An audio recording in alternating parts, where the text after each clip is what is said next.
I think we have a quorum, so we're ready to go. And we have two presenters. The presenters have one thing in common. They both have grandfathers that were Russian priests. Maria Sakovich, grandfather was priest at the Green Street Russian Orthodox Church, Green Street in Van Ness. And Igor's grandfather was a Ukrainian bishop of the Ukrainian Orthodox Church, who was very prominent in the 1910 era in Odessa, the Odessa area. So the two presentations, Maria will go first, and she will be talking about Russian music and some from our collection here on our area where we have a lot of material about Russians in San Francisco and elsewhere.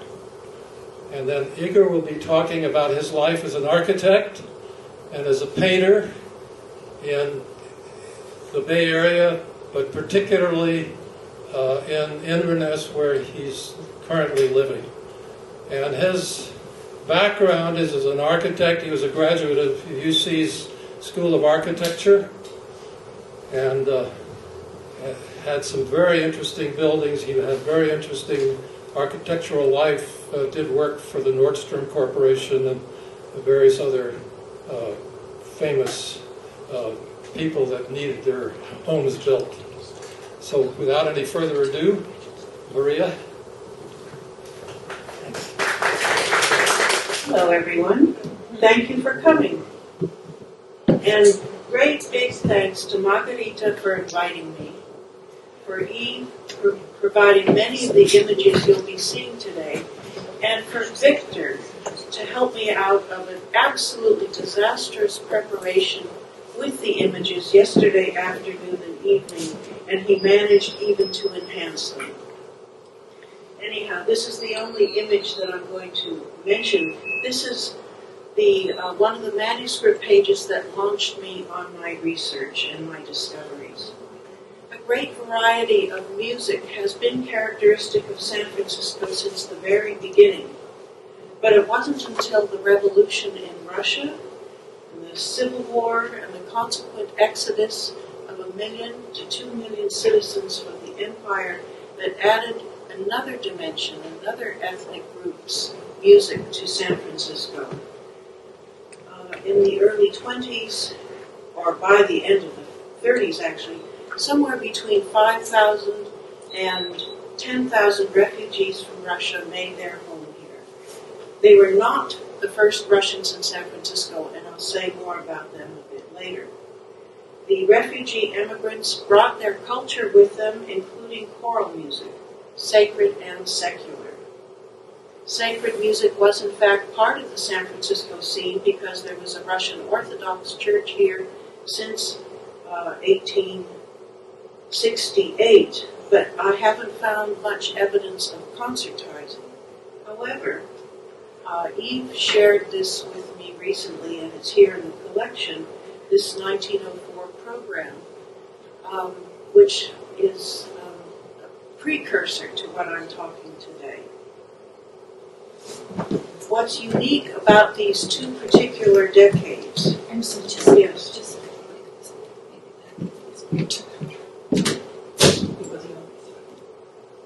Поближе микрофон. Is this better? Yeah. Okay. What I'm focused on, and what's also unique about this period, is the way and the fact that Russians were sharing this choral music with American audiences. Amateurs, amateur singers, professional singers, groups performed in concert halls, in church services, Protestant church services, on the radio, and a variety of other venues. And as well, an unusual sharing of music between different groups of Russia also took place, something that would be only in the USA. And then in the 1930s, Americans began singing in Russian. Keep in mind that this was a very different era than today. There were more musical venues, both larger and smaller, including some big rooms in the big hotels. Women's club meetings, other organizations' meetings often featured entertainment, and choral groups would be amongst the entertainment. There were often very large audiences, 4,500 was not unusual. And then there was radio, wonderful, brand new, experimental radio with a vast variety of programming. Nearly, I would say, every local group sang on the radio more than once. And nationally, there was a very interesting a cappella movement going on in musical circles, and Russian choral music was contributing to that movement in the United States. And even in San Francisco, one can trace an interest in and performance of a cappella singing. Even some American church choirs were singing Russian sacred music, generally in English. And today I'm not speaking about the music itself, I'm talking about performance. Why is this sort of obscure topic of interest? Well, we're here because we're interested in things Russian. The cultural encounter between the Russian choral music and American audiences has never been documented. In fact, in 1953, when a sociology graduate student was writing about ethnic singing societies in San Francisco, these 20 years had already been forgotten. And the focus on San Francisco restores a missing episode of local musical history, and it adds to the national and international scholarship about Russian choral music in the diaspora, where discussion about the West Coast is nil. Let me say something about the groups of people who came from Russia before the revolution. About 8,000 people settled in San Francisco and roundabout. They were primarily religious minorities, Mohicans, Baptists. There were some Orthodox. In addition, there were Jews from the former Russian Empire. The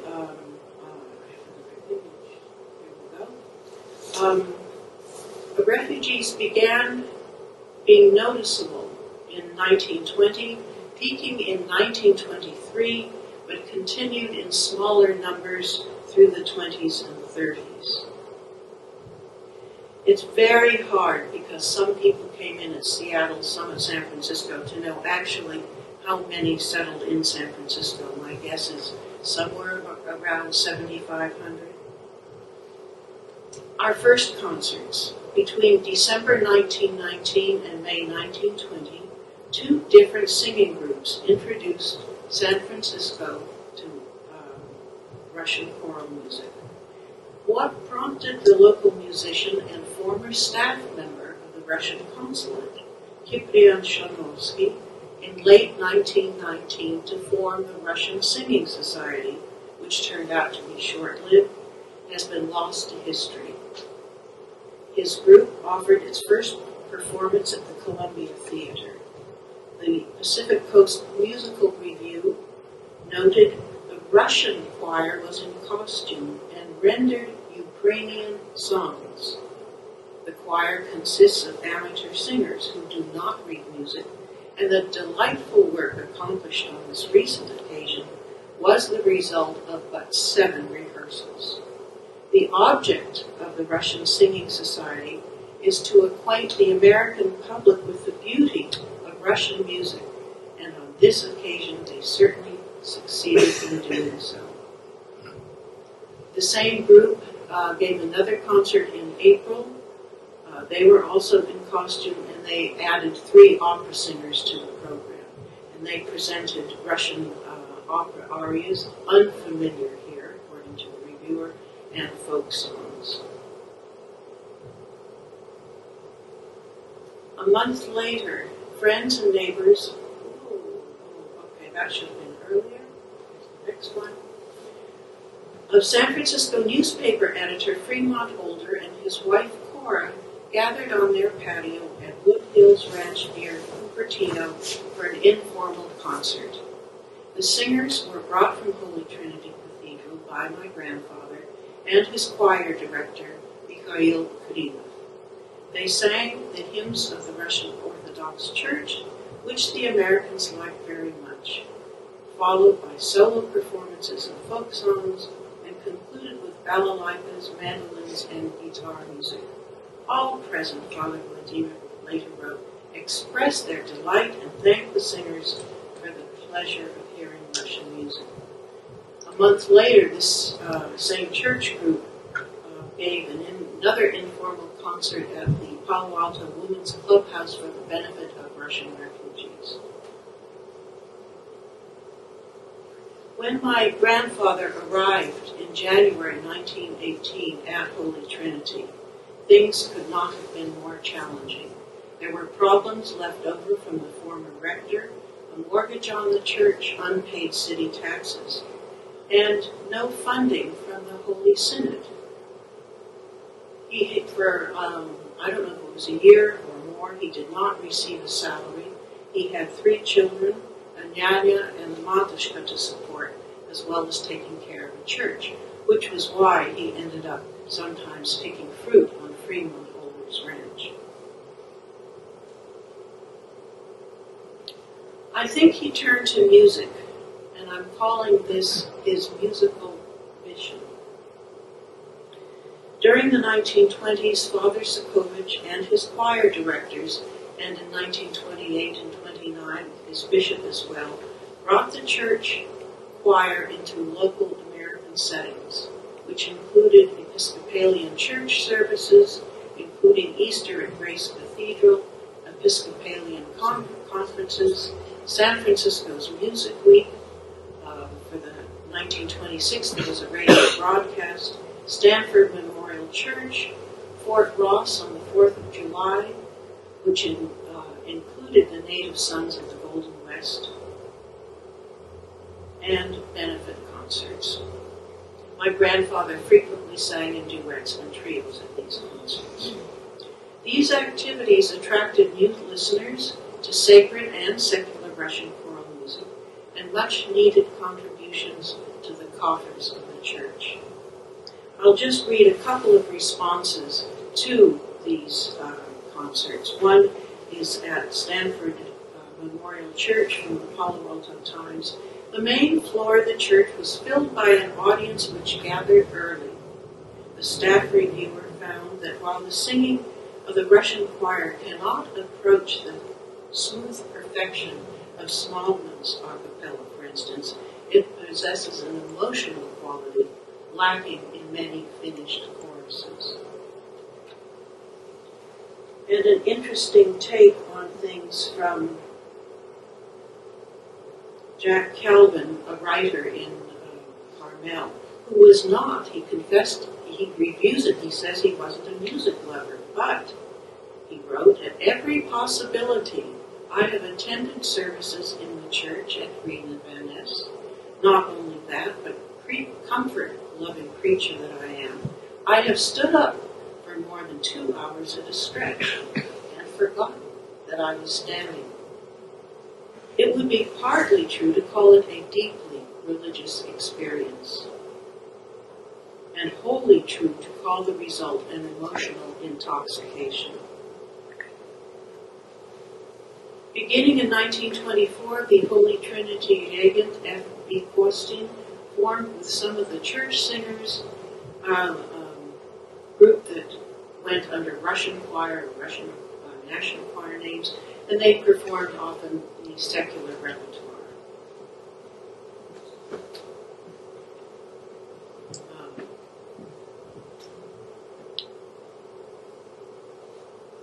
In the 1920s, a number of Russian choral groups were making North American tours. San Francisco and environs was an important stop. The musical mission of Father Vladimir included making the worship as beautiful as possible musically. And whenever he could, he invited these touring groups to sing at Sunday's Divine Liturgy. And this brought some Americans to church as well.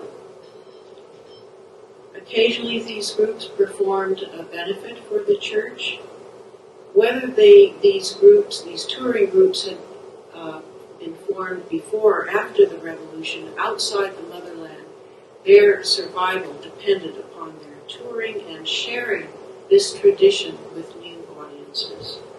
These tours were managed by American impresarios. They were advertised in the San Francisco daily newspapers.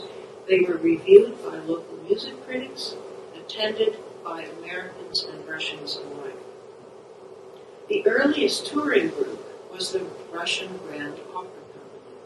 And the reason I include it here is they gave 2 concerts, one a benefit for the church with primarily their chorus as the program. In January 1922, for 2 weeks, San Francisco audiences and a couple more performances at the Oakland Auditorium could hear a variety of primarily Russian operas. This has not happened since. This must have been an amazing 2 weeks. Anyhow, some of the singers sang for the Christmas liturgy on the 7th of January and the Divine Liturgy the following Sunday.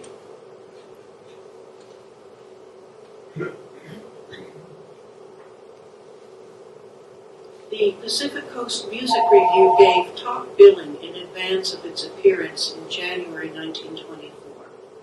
Originally scheduled for 2 concerts, they ended up giving 8.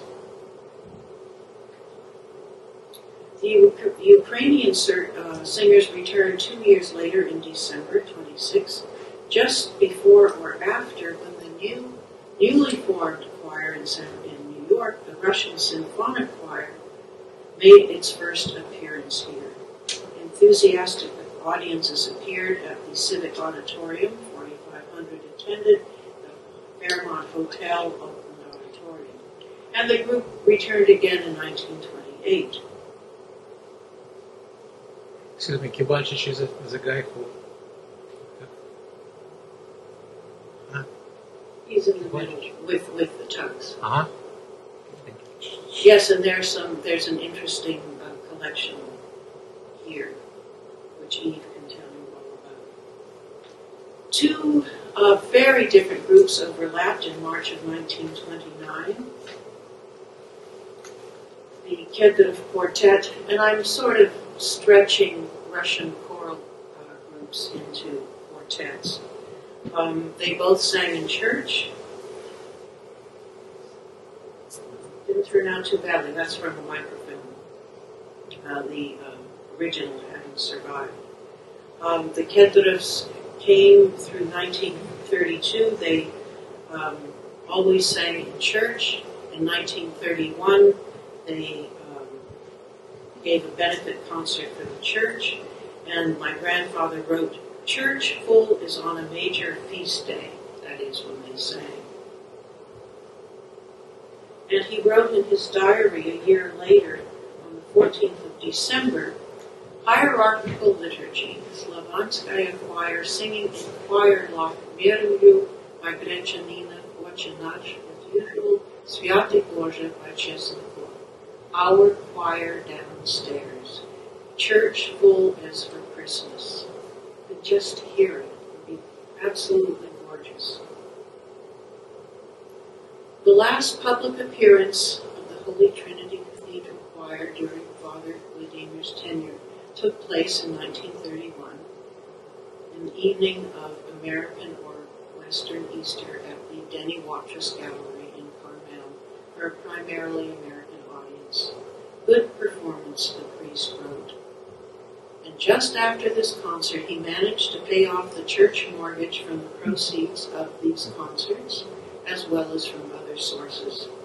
In September, he died prematurely, aged 49. His musical mission, in material terms, had been successful. In artistic and spiritual, impossible to measure, but definitely an enrichment of San Francisco's musical culture. With his death, as well as the transfer of Bishop Alexei, the role of the Holy Trinity Choir ceased, But throughout the 1930s, San Francisco's largest Protestant churches occasionally featured Russian church music concerts. In 1933 and 34, the Protestant group San Francisco Federation of Churches sponsored Russian Easter evening concert at First Presbyterian Church, Glide Memorial, First Congregational, Trinity Episcopal, and Temple Methodist Church. These concerts were performed by a brand new group, but with our old director, Shanovsky. It had various names. These were second-generation Molokans performing the Orthodox liturgical music in English, never in Russian. Such musical mingling would not have taken place. At the Glide concert, according to the Russian newspaper, the reviewer said the church, which holds more than 1,000 people, was overflowing with an American audience, though Russians also attended. In 1935, the First Congregational and Temple Methodist churches hosted this group from Germany called the Latvian Singers. Various Protestant churches in the East Bay invited the newly formed Berkeley Men's a cappella choir, I'll say more about them later, to perform at evening concerts and Easter sunrise services, where the sacred music included Western and Russian Orthodox. In mid-1939, soon after his arrival from Harbin, Valerian Luksha reconstituted the choir at Holy Virgin Cathedral and embarked on a big series of concerts for both Russian and American audiences, the latter including First Congregational Church in Oakland and Calvary Presbyterian in San Francisco. And then just one more encounter, at least that we know about, between Russian groups, Russian Orthodox and Russian Protestants. The choirs of the Baptist, Pentecostal, and Orthodox churches performed together in 1933 and 1940 to raise money for needy Russian veterans. In 1933, Regin Ryabkov conducted the Holy Virgin Orthodox Choir, and in 1940, Ivan Kulchin led the Holy Trinity Choir. An audience of about 300 attended the first and 400 the second. And I just want to read you a bit what the impression was on the Russian Orthodox reviewer. He wrote, "The program of the Baptist choir consisted of Protestant sacred songs translated into Russian. The impression on the Orthodox listener is mixed. The Baptists sang as Russian people and in the Russian language, but the heart and soul did not feel anything.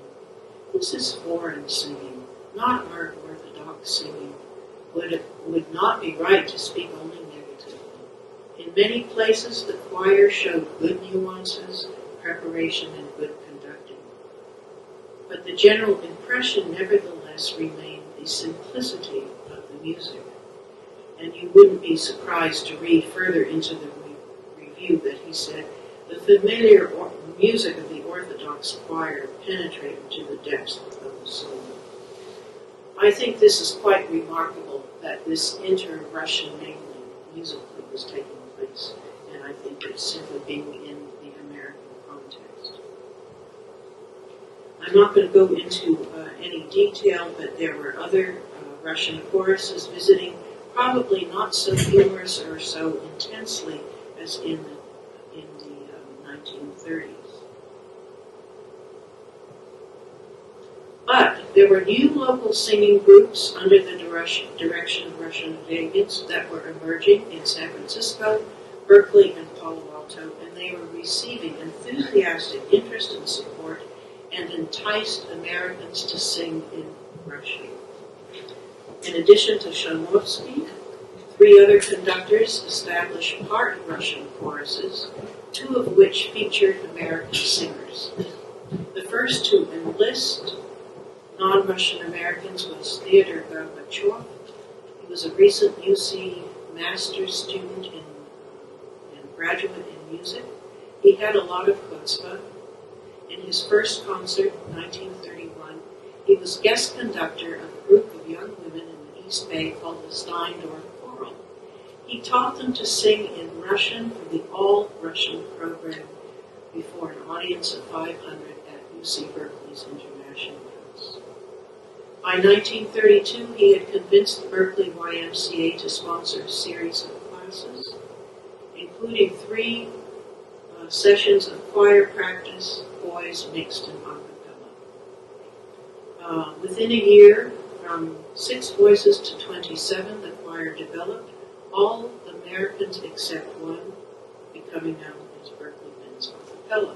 And in Russian circles, it was called the Chor Amerikansky. In addition to the Russian sacred and secular music sung in Russian by these young men, he also taught the choral works, and the group sang Renaissance, Baroque, and 19th century composers. He also developed a women's chorus and a mixed, sometimes the concerts featured them as well. Paul Shulgin arrived in 1934. He was a conservatory graduate in piano and conducting and a seasoned musician. He started his work right away. He made his debut at Stanford at the Mothers Club Garden Fete and International Bazaar with a chorus of 20 Stanford students that he had also trained in Russian himself. Within a month, he had formed the Palo Alto Philharmonic Chorus.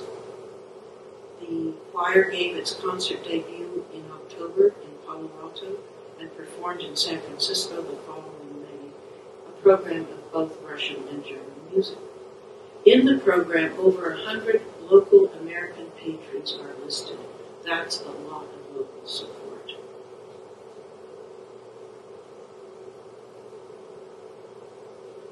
Several of Shulgin's American singers performed in the chorus of the opera Life for the Tsar, which has a major role for the chorus. It was produced. Sure. Oh, that's right. My father did those sets. Yes, that's right. I'm so glad you mentioned that. I had forgotten momentarily.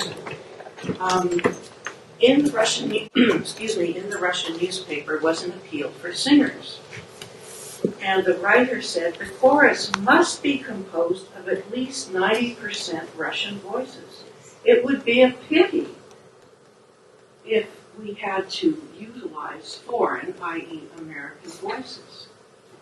None of the critics, Russian or American, commented that nearly half the chorus, 27 of 59 singers, were composed of non-Russians. The third act, which culminates with the whole chorus on stage singing Slava, Slava, Glory, Glory, to an accompaniment of bells, was broadcast by KPL for a national radio audience. And the strong American presence did not dilute the Russian chorus. San Francisco critics reacted favorably about the whole production. Paul Shulgin's chorus did itself proud. The chorus, garnered from the local Russian colony, sang with precision and spirit. And finally, another local group got its start also in 1934. Out of a singing circle of 5 men emerged the San Francisco male Russian choir. They varied in number from 20 to 28 singers. A.K. Pichugin was their director, and he too organized the group to promote Russian song among Americans, as well as among his compatriots. And it's interesting what the Novaya Zarya had to say.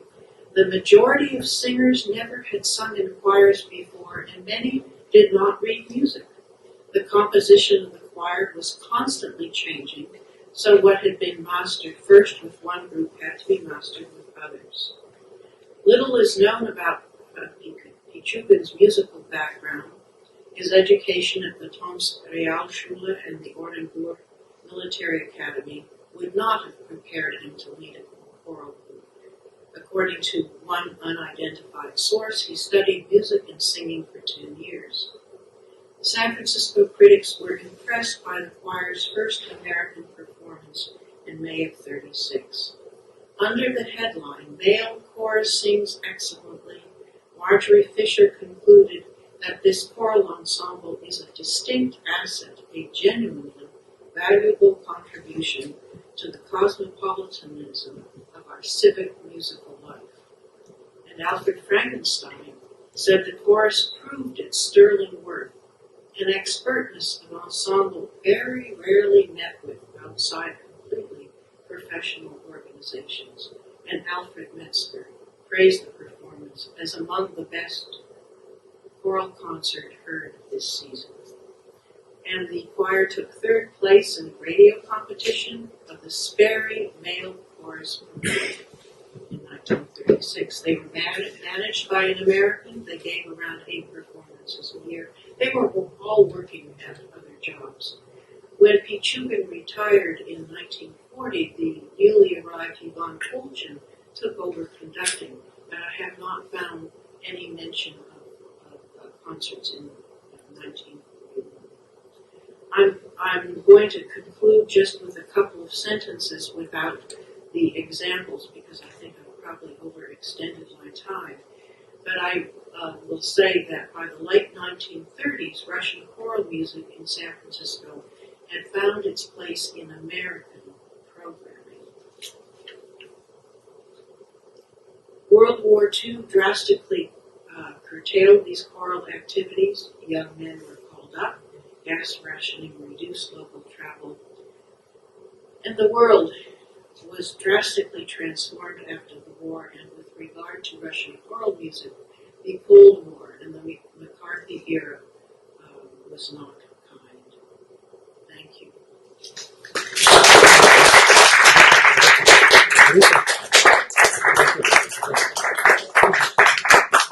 I'm sorry, Maria, I have one short question. Yes. I think that many people Yes.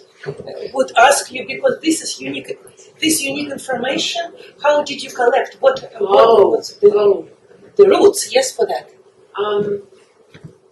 The first the manuscript music that I showed at first I found, and all I could do was appreciate its aesthetic appearance. And it took some time. My brain is sometimes very slow. And I thought, well, because I read my grandfather's diary, maybe there's a story here. And then I consulted with Helene Whitson, formerly the curator of the special collection at San Francisco State University. And she is the founder, along with her sister, of the Choral Archive, the San Francisco Bay Area Choral Archive. She was very excited, and she referred me to the Pacific Coast Musical Review, which I thumbed through. It is available online, but it's much better to turn page by page. So I looked from about 1919 until it ceased publication in 1931. So that was a very important source. Another important source was a magnificent collection at the San Francisco Public Library, available to anyone. I showed you one image there from a page. They have great big volumes of music and dance programs and reviews and newspaper clippings. They're about the size of this lectern surface, and some of them are 2 or 3 volumes a year this fat.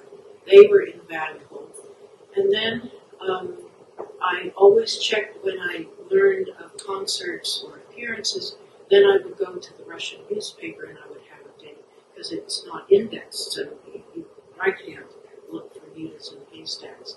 But with the date, then I could find the Russian coverage of the topic. And the San Francisco Chronicle online, you can search by terms, and that's wonderful. That helps flesh out the picture. Thank you for asking.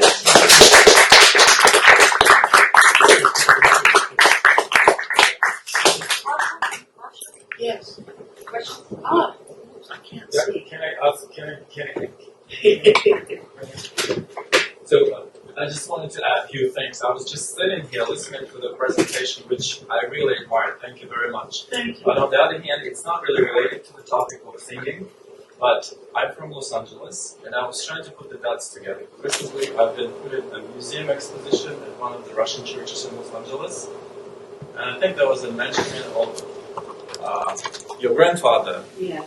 in the establishing the first congregation, Russian congregation. So is this?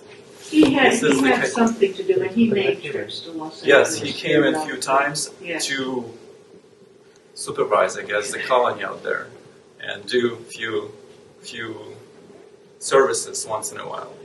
Is that the fact? Yes. Because I wasn't really sure. I said, no, that's interesting. Thank you.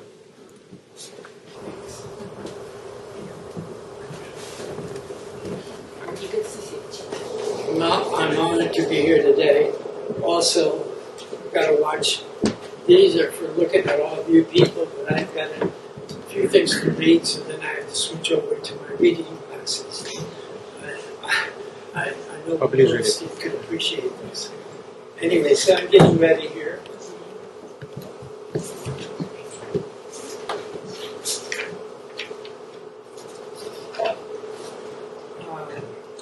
His speech was very eloquent. I'm not going to be as eloquent. I'm going to be a little more spastic.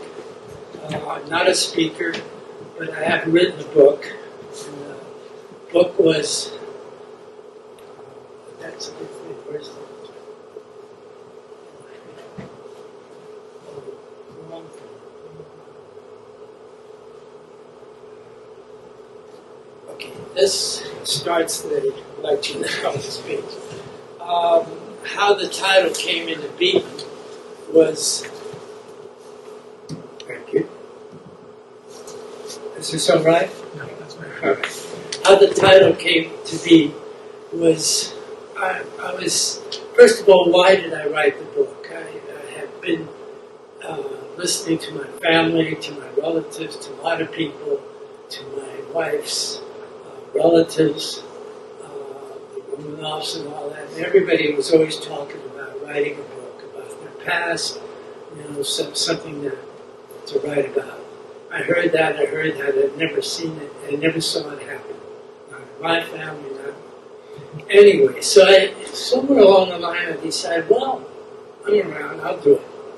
So I decided to write this book at this age, and I was baffled on the title.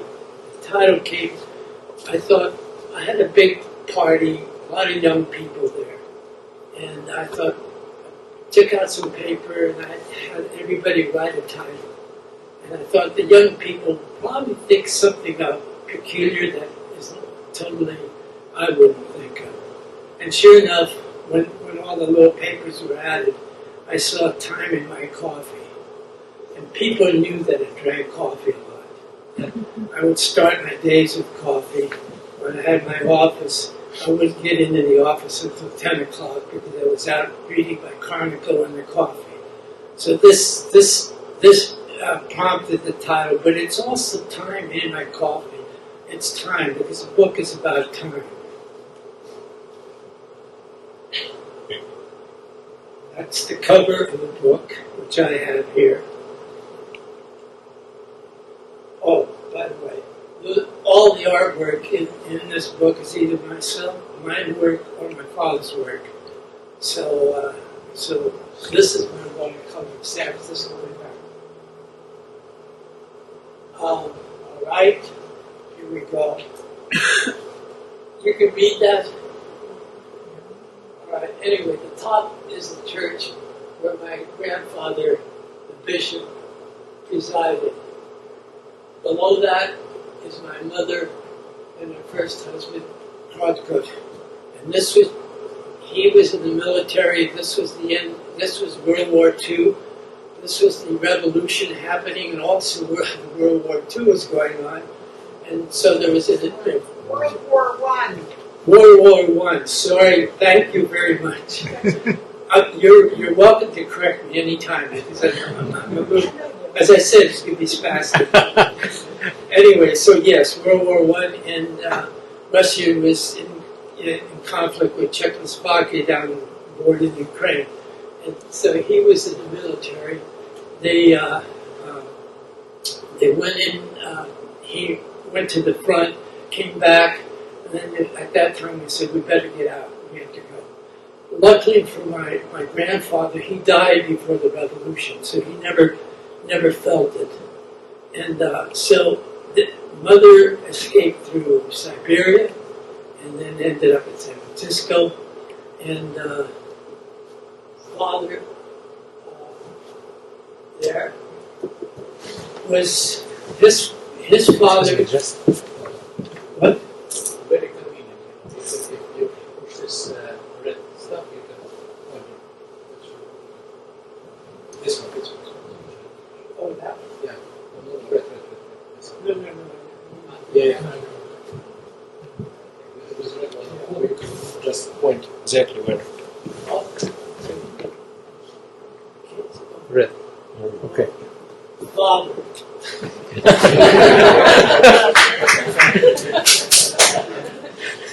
His father was head of the railroad system. He came from Poland.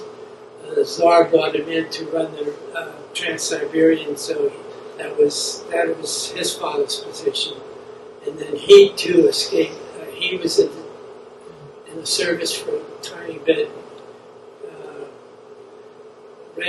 Ran over to the east and escaped via China also. And he ended up in San Francisco. The mother and father did not meet each other until for 5 years. They lived both in San Francisco in separate worlds.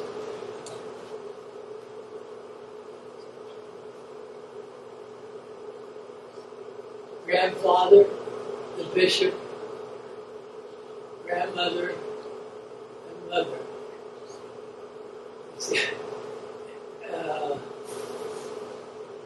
So that I've introduced you to them. It's like a miracle I had pictures still of the family, especially this one. This is an Jess and they were having a luncheon.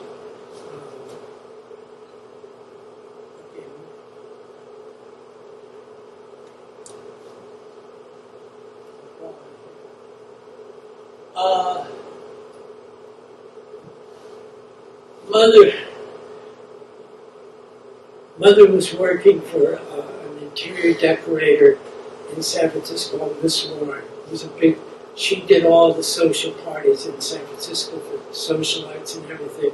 And Mother was very good in art and putting flowers and all that together. So the two of them were doing a lot of work. And they had a huge job in Crocker Estates. At that time, they built huge tents, and they needed to. Miss Warren had to decorate this whole tent business. So she and Mother started on the thing, but the labor to it was pretty intense because there were enormous tables set out with gluing on all these silver papers in patterns and all that to be tented. And so Miss Warren went to California School of Fine Arts, where my father and also mysteriously my mother had attended, and they did not know each other. So Miss Warren hired Father to come in. That's when Mother and Father got to know each other, and I came along. Mother was still married, so I was living with Krotkoff and Mother,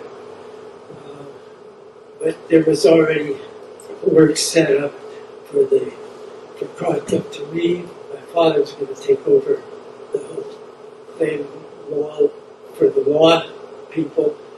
Anyway, what's that going? Oh, all right. So, Father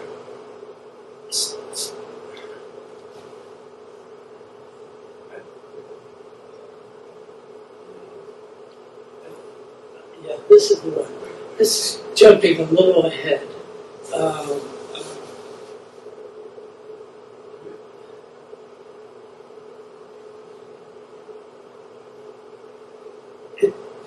why I'm confused, because it involves the WPA. This was 1929. I mean, this was post-depression, and FDR did the WPA for artists and all that. And my father was under WPA, and so was another artist called Arthur Utah, who was WPA too. And these two slides that are going to be connected, I'll talk about. Especially since it's very topical today. There is a big thing going on with Washington High School and all that. And bizarre that I wrote about it way back in the book. And but Mother, since Father was on the WPA thing carving, big murals for post offices, Mother wanted to go back to her relatives in Paris, picked me up, and off we went. And off we went to Paris. So I spent my first 3 years in a Parisian school, learning French and all that. And then as things heated up in Europe, and Mother and I got caught. This is Mother and I, her passport, us in Cuba on our way. We got caught in the riot. And, some people were killed in this riot. Father decided we had to leave Europe, come back to the United States, and not be caught up in all what was going on. So we returned back. I grew up in San Francisco. Again, I was born here and grew up here, back after Paris. And attended Washington High School. And not really knowing too much until now, that Father was involved with Arnautov in painting this mural. That's Arnautov up there. This is Father. This is me on the beach, and me, and by a sketch my father did of me. But I also brought something very interesting, and I never knew this was going to hit me. Because here I wrote about it, and time went on, not too long, and all of a sudden all this stuff starts coming up in the chronicle about Washington High School, and about that mural, and about painting it over. And at that time, when I was there, in 45, we had something called the yearbook that the high school put out. This is the high school edition. My high school was George Washington High. So, not only in front, but on the back, there was no sense of racist or whatever is, the need for painting it over today is because the kids that are there that are complaining about it, different nationalities, they feel they're being mocked on the mural and all that. So there's talk about painting the mural. Well, Arnautov also did Coit Tower. He did quite a few other things. So it's a bit of San Francisco history. So this controversy is going to last. I think God knows how it's going to end. But anyway, that's this. I wasn't going to do this today, but since it happened, I'm doing it. Okay. Oh. Bear with me.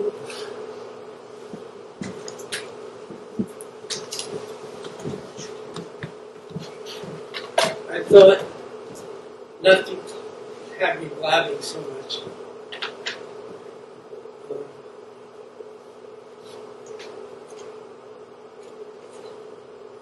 Okay.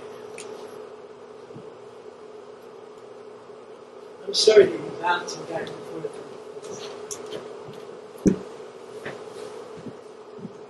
To this point, right here. This is in the book. I'm going to be reading out of the book. I picked up an old black and white photo of a garden luncheon. Ina is sitting on her mother's lap. That was my mother's name at that time. Wide-eyed, staring from under her bonnet at her father, his long silver hair resting on his shoulders, a white beard parked on his chest. He's a person much celebrated in the region, whose sermons touched all layers of society. He particularly honored and ministered to the needy of his beloved circus dwarfs, who would come to him whenever the circus was in town. The bishop would invite the group of karliki, as they are called in Russian, to the house, where they would gather round to attend to his words. For him, they were the soul of the circus. He loved them for their talents and praised the way they were able to bridge the gap between their world and the world around them. He often told his daughter that the church was a stage on which a magnificent performance, penetrated by chanting and singing, takes place.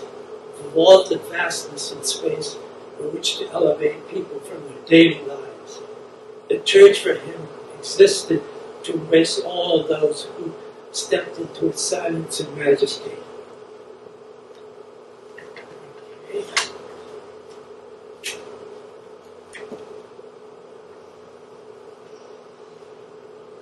Well, I've already done, I've done the art little thing, so.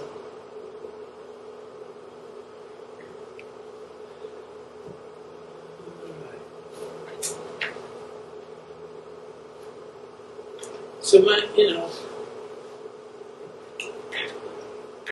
life progressed, finished high school, and then attended the University of California. Wasn't quite sure what I was going to start to do. I wanted to be an artist, but my father, who was a sculptor, he taught at the California School of Fine Arts, and he also taught at Rose College, said, that's not what, you're not going to make any money being an artist. And then, true. And so he said, try architecture.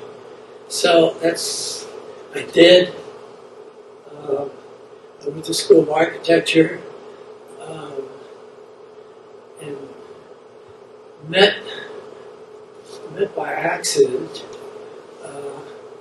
through a tea party given by a friend of my mother's, Mrs. Mihailov's. Mrs. Mihailov was also the big decorator in San Francisco, and mother occasionally worked with her. And she gave parties. And this one party, I was wondering if I had tagged here.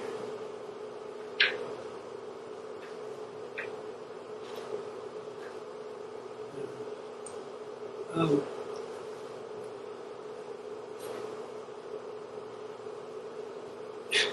you bearing with me? I'm sorry to be so spastic here. Okay. So, Mrs. Mihailov had this dinner, and I noticed this wonderful-looking woman sitting.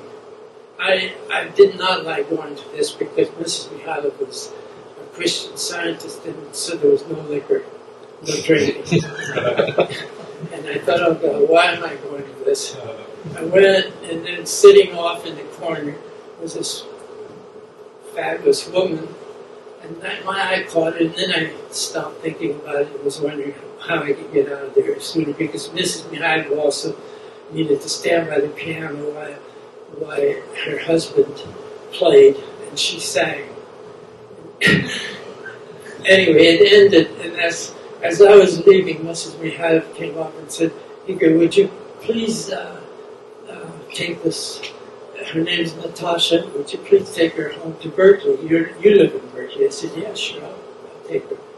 And it was Natasha, who was going to be eventually my wife. But anyhow, I needed a drink, so we went to the Hungry Eye.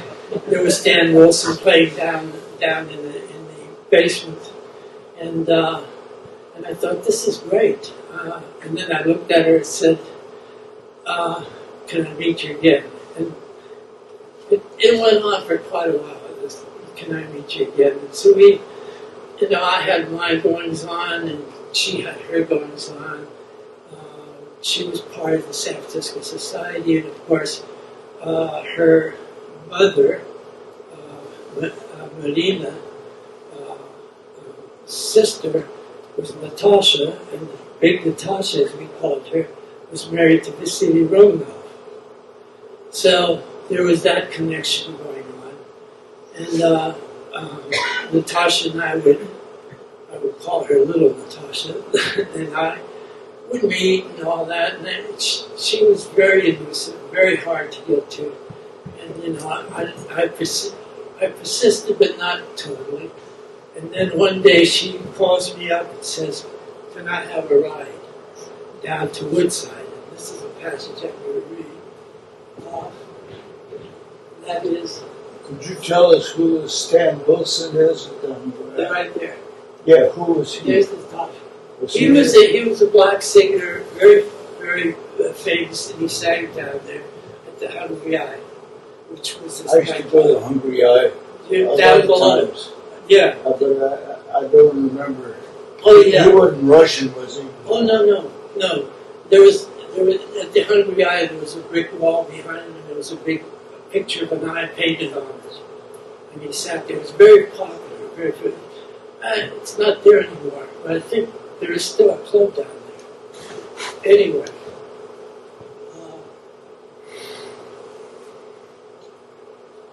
Yes. So before I read the passage, this is my, you see, hallway in the school. This is my teacher there. This is, it's popping in here. This is something by the block where we created our studios and everything. But this is who I'm like. This is Natasha Romanov, and this is Vasily, and this is their cottage on the property owned by Marty Schroll. And these are, by the way, these things that you're seeing here are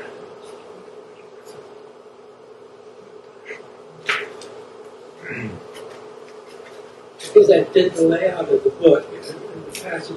This is how they appear in the book. What you're seeing is right from the book.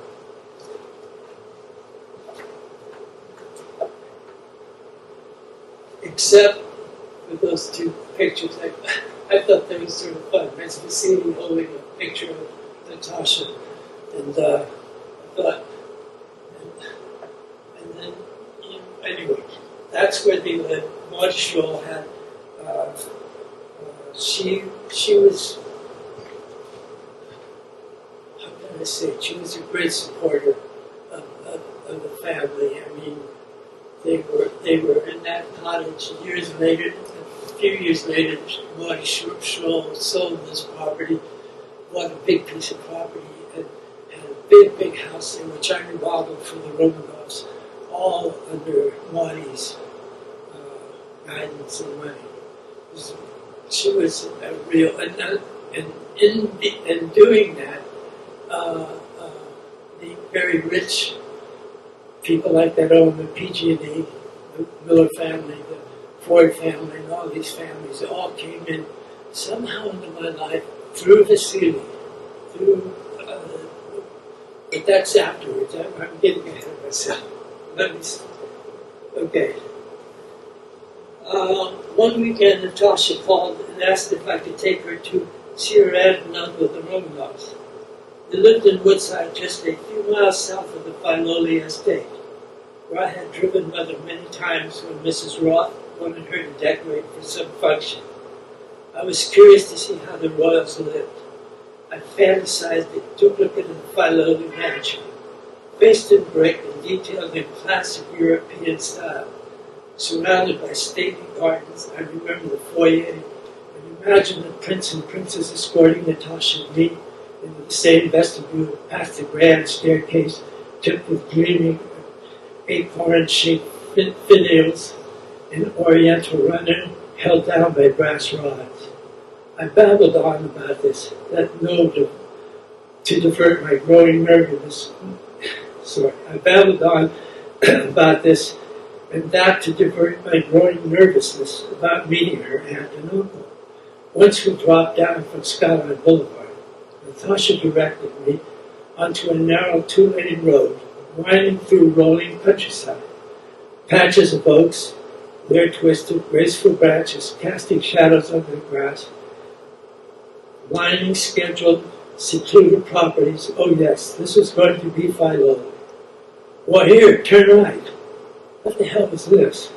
A narrow dirt path serving as a driveway? We bumped along, kicking up dust behind us until I saw what I assumed to be the caretaker's house. See that gravel patch? Park there. Before us stood an exhausted wooden structure painted red, capped with an asphalt shingle roof from which a dormer protruded. From around the side of the building, two large grayish-brown poodles rushed to greet us. Not the stylish groomed dogs that one would expect, but in their natural spongy coats covered with birds. A screen door squealed and the prince himself came out to greet us. Right.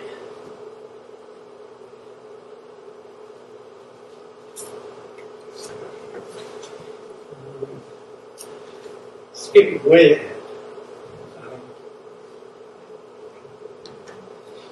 I was, as I said, I was pursuing Natasha. I think I pursued her, or we went back and forth for 7 years before anything happened. And then in between that, Natasha was dating an architect here in San Francisco, and I was feeling left out. And somewhere along the line, at the Matador Club, which was on Broadway at that time, was my hangout, and there I bumped into a wonderful woman, Catherine, and things progressed. We became very connected, and I just decided to give up the ghost on Natasha and all that, so I asked Kathy to marry me, and she accepted, and the wedding was all set up, ready to go, and a few days before, we had already rented an apartment in Sausalito where we could move to after marriage. And we had been there that night, cleaning and painting for us. And she lived up on Telegraph Hill. And we went back up to her apartment to clean up. And she said, I want to go down. There was a movie house down off of Washington Square. She said, I want to go down there and see a movie. I said, oh my God, I'm tired. We just finished painting and all this. Why are we doing this? She said, no, I want to go see it. I said, okay, what is it? It's Anastasia. And I said, what? I said, I'm not going. She said, all right, well, if you're not going, I'm going. All right, so I followed it down. I said, what? There's no harm in this. And got to the theater, sat down. The movie starts out with a scene from the church in Paris with the choir singing, talking about choir, and which immediately went boom right to the soul, that choir. And not only that, that was a church where I was. I held the Bible for my relative's wedding at that church, and oh my gosh, it's the same church. And there's the songs. It's all getting to me. I said, I've made a big mistake. So I drove Kathy back up to her apartment. The next morning I called my very close friend, he was Chinese, and he was in school with me, Peter Long. I said, Peter, get going, put everything on, we're taking my NG, we're going down to LA. This also happened to be the day before Easter. And I ran back up to Telegraph Hill where they were filming Frank Sinatra in some movie, and they tried to hold me from getting up to Kathy's place, but she happened to be on the balcony when I got into the courtyard, and I said, hi, Dad. I said, it's all over, goodbye. Took off, got in the MG and drove to LA with Peter. And let Peter off, and then came to the Gillitson family house. And it was interesting. Little Marina, which is Vasily's and Natasha's daughter, always sort of liked me, and she ran out and said, Igor, you're here. I said, yes. She said, oh my God, Natasha, and she doesn't even know. And I thought, I said, I need to be here. It's Easter, I've got to be here. Well, it was quite a to-do. Natasha came out and she couldn't believe it. I think, am I dragging on too long here?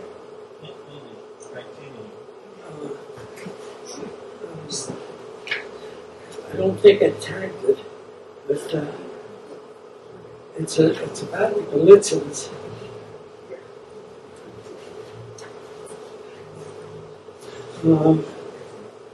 I will get to Andrew Romanoff, but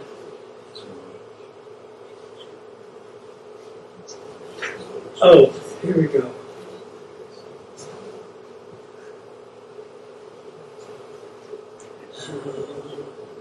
Where are the Gallitzins? Well, anyhow, that evening,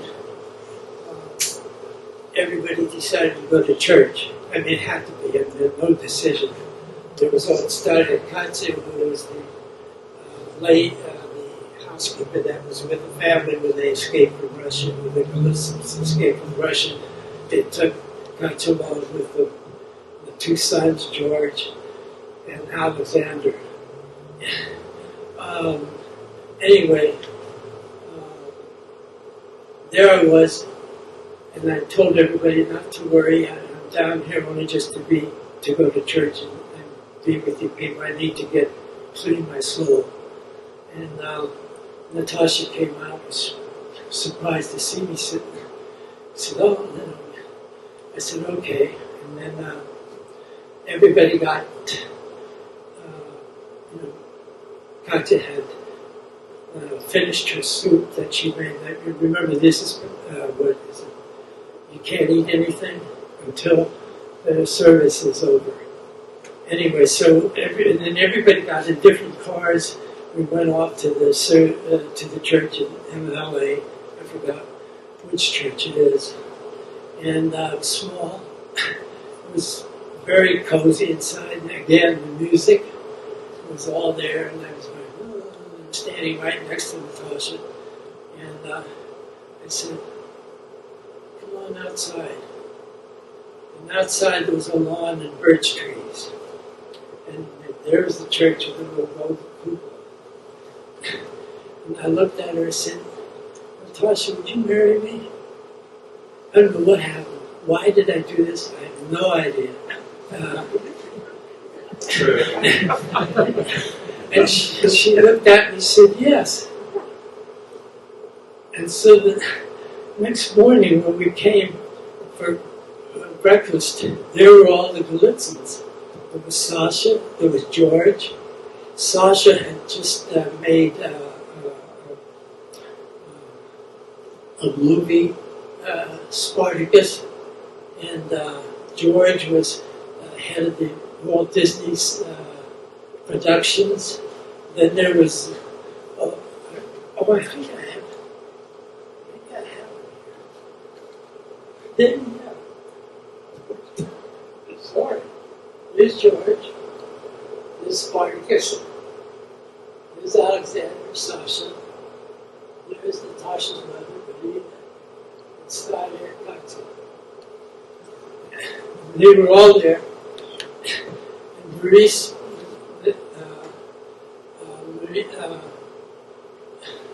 Natasha's father,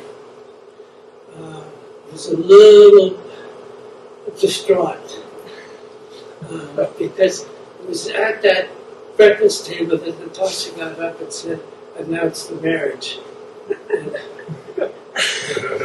And that's why I wish I could find the thing in here. I don't want to keep looking for it. But there was generally okay, except I felt that Boris, Natasha's father, was not appreciative, or he was very glum and sitting there.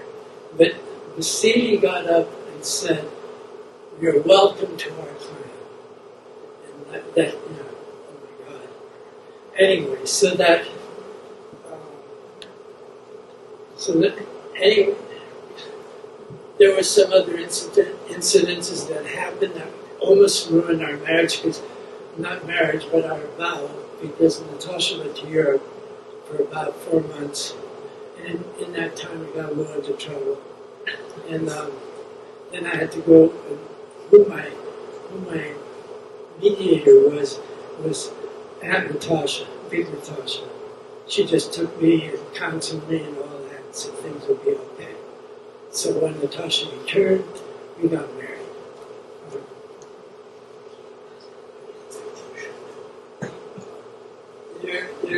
There's the Chronicle article, and there's Natasha and I being married by Father Bennigsen at the Green Street Church.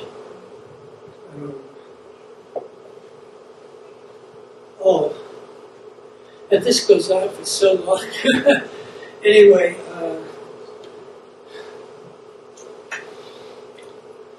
Natasha and I, she was an interior decorator. She had jobs. I started an office. I had a lot of jobs going. I was partners, and we did the redevelopment areas, and we were growing as an architectural firm. And somewhere along the way, because I'm going to cut this short, so bear with me while I'm getting my head together on all this. I had built a house up in Inverness as a place to get away from the office, so we could have our peace and quiet. And but now we weren't always there, so I rented it out one time. And then there was a bust that happened up on the hill. I had rented it out. I didn't realize it to people that were producing drugs. I thought they were in the sandal business. That's what they told me.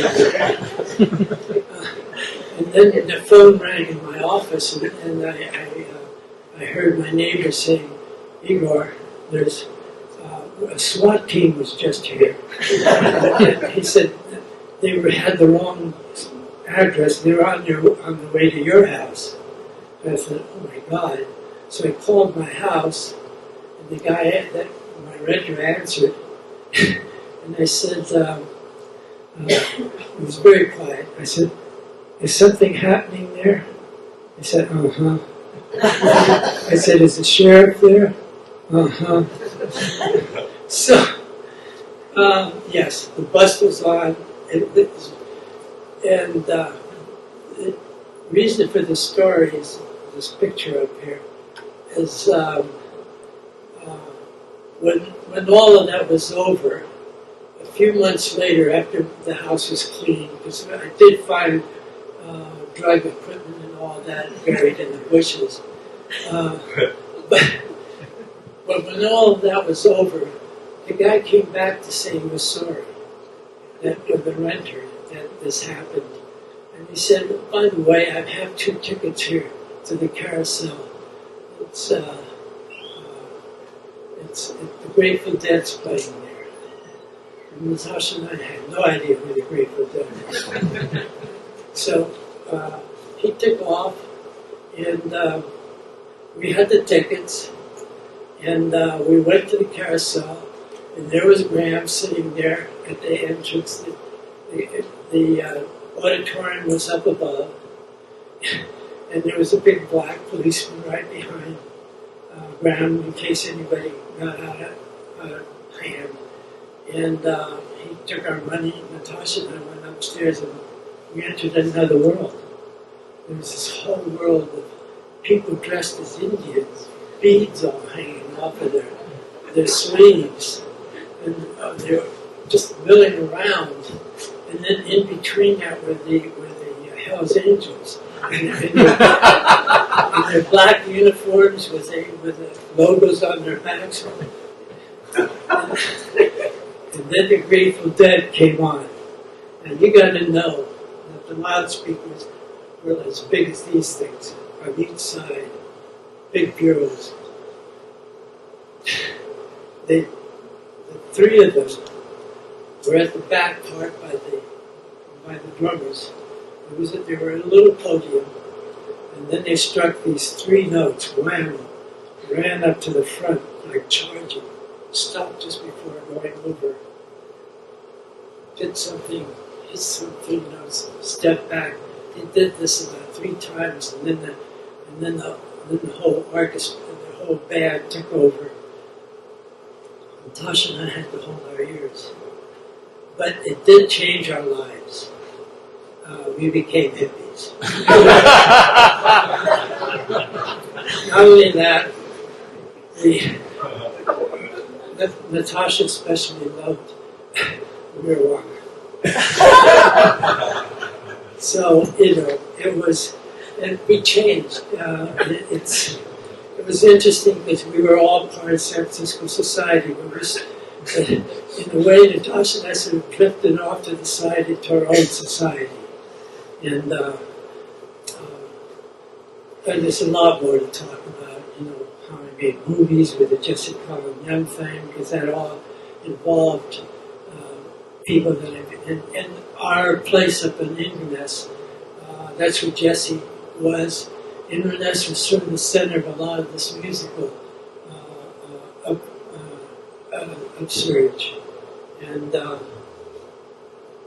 so that's Bill Graham up there.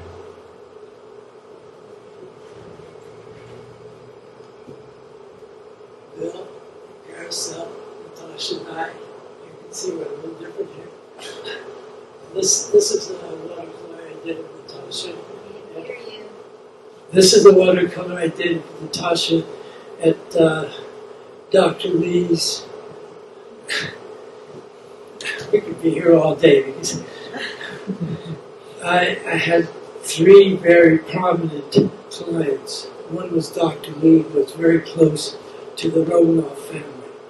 And in fact, he gave the Romanoffs 40 acres up there in Mendocino near a place called Dos Rios. And then he asked me to build a wiki up there for him and all that. And so we went up there quite a bit. And that's kind of just standing behind my first daughter, who was born there by that pond. You can see about a pond.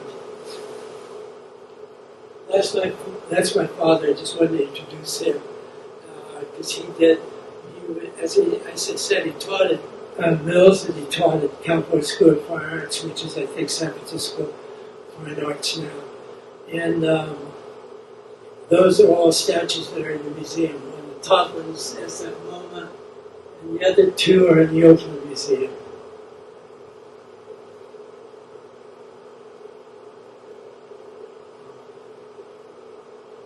All right, this is going to be my last reading of Andrew Romanoff.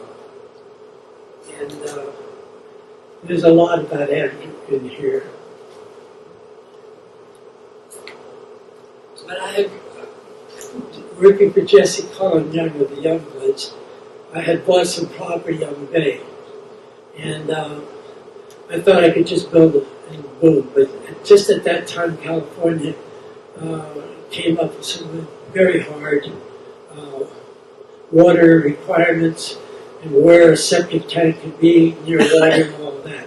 And they wouldn't allow me, because the property I bought was a landfill into Toronto's Bay. And there I was, property, but not able to build. But I did have a friend that was going to put the money into the Jesse Collin Young film, because he was a trustee to a lot of money. So I turned to Michael and I said, because he was an engineer too. I said, figure out how we can make a engineered septic area. He did, and I went to the county and they said, yeah, fine, drink the water if that's what you want. I said, no, you can't. She said, well, you can't have this. So I was looking at bankruptcy. I was looking at nothing. And then I said, Michael, it's over with. And Michael had a property up across the highway, up on about 100 feet up from the property down below. I said, my God, Michael, it's over with. And he said, no, come and poop on my land. And I said, oh, okay. How do I do that? I would have to get permits to cut through across the road, main road down there. You know what that would have entailed? Traffic people, signals, and God knows to turn into one way, 2 lanes into 1 lane. And then I came up with a brilliant idea to push a pipe under. And somebody advised me how to do it, and it was like in 3-foot sections. On the very lead pipe, I would put some things that would look like a little spearhead.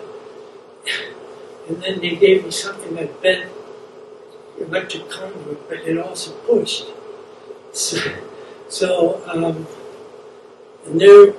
there was Michael's property, a cliff, a ditch, the road, another thing, and my property down below.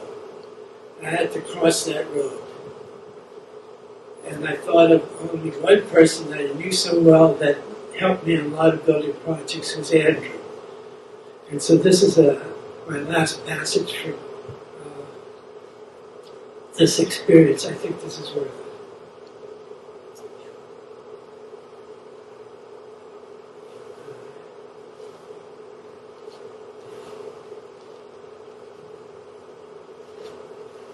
I had to find a way to get a sewage pipe across St. Francis Drake Boulevard, major 2-lane road that separated my parcel from the disposal area.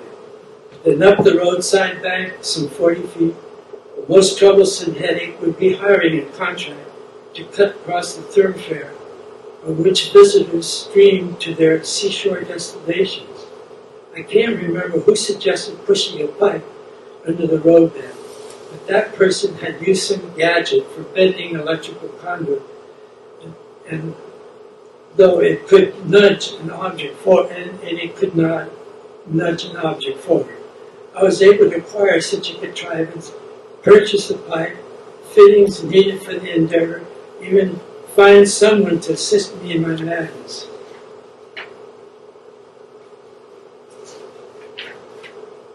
I needed someone as demented as I.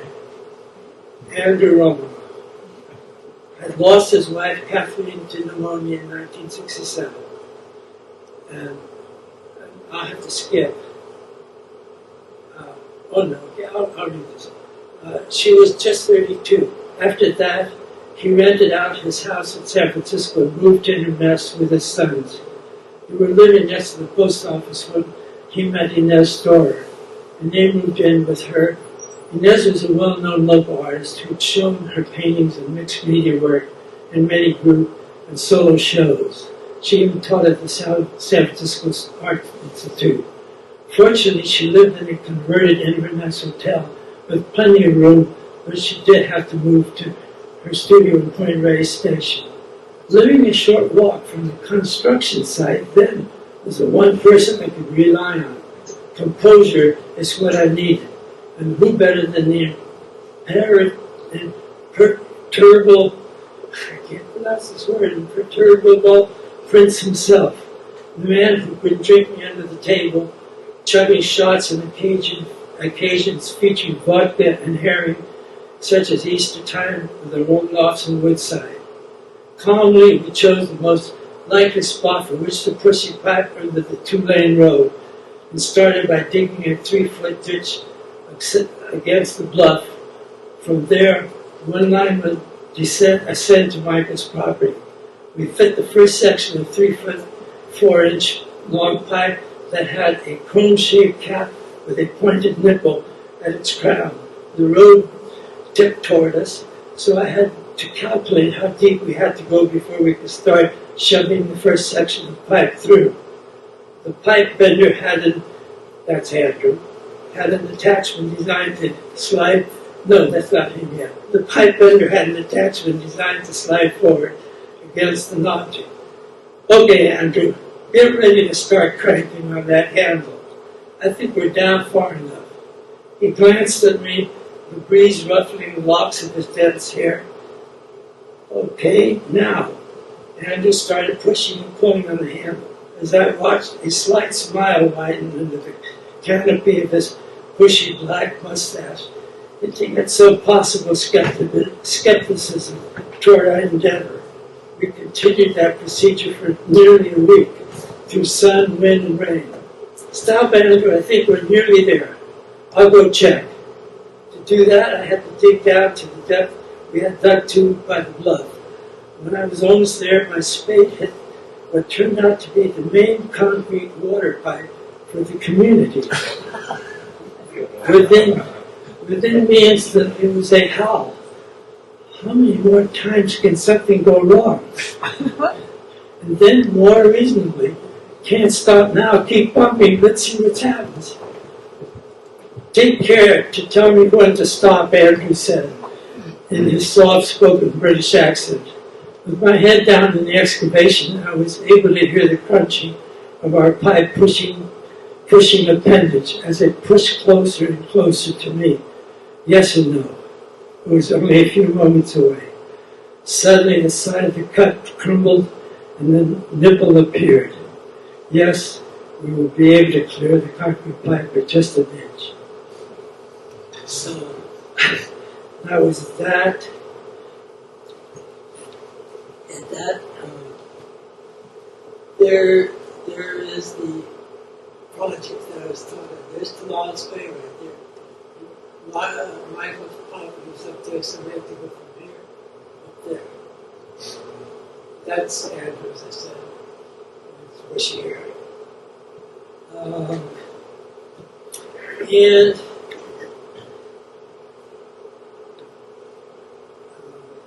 last chapter in the book is called So Be It. And that is when Natasha found out she had cancer 5 years earlier. And then, Don't here, please. what? Oh, thank you. Yeah, she found out that she had cancer, and 5 years later, it metastasized, and in 2000, she was born. And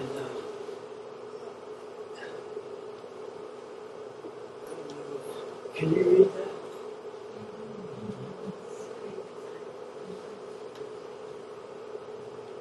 You can't read it? Can't hear you. Oh, Natasha sitting beside Natasha as she lay sleeping. I turned to watch the sunset coloring the Pacific in startling shades of red, orange, yellow, and blue, thinking, when we toasted last night, I forgot to say something that needed to be said many times before. I love you. The shifting glow dim as the sun dipped below the bedroom, below the horizon. I detected it slowing down in Natasha's breathing. Breathe out, breathe in, breathe out, breathe in, breathe out, breathe in, breathe out, silence. That was it. And that, what I alluded to there, the night before, she'd been bedridden for a month. She died rather quickly. after being diagnosed, it was only about. And the night before, the whole family was there. And so we almost partied every night. It was bizarre. Everybody played cards, and there was a lot of noise. In fact, Natasha, a few times from the bedroom would shout, saying, "Please, everybody calm down a little." And but the last night, she got out of bed, I don't know how, got up and said, "Bring glasses, I'm going to toast to my passing." And that's what we did the night before all this. So, and I brought, if anybody's interested, I brought books to sell. I have them, so if anybody wants a book or two, my partner, Marna, is here. She's got a square or something if there's a credit card business or money, but just, and I'll sign it, whatever. And any questions? No questions? All right.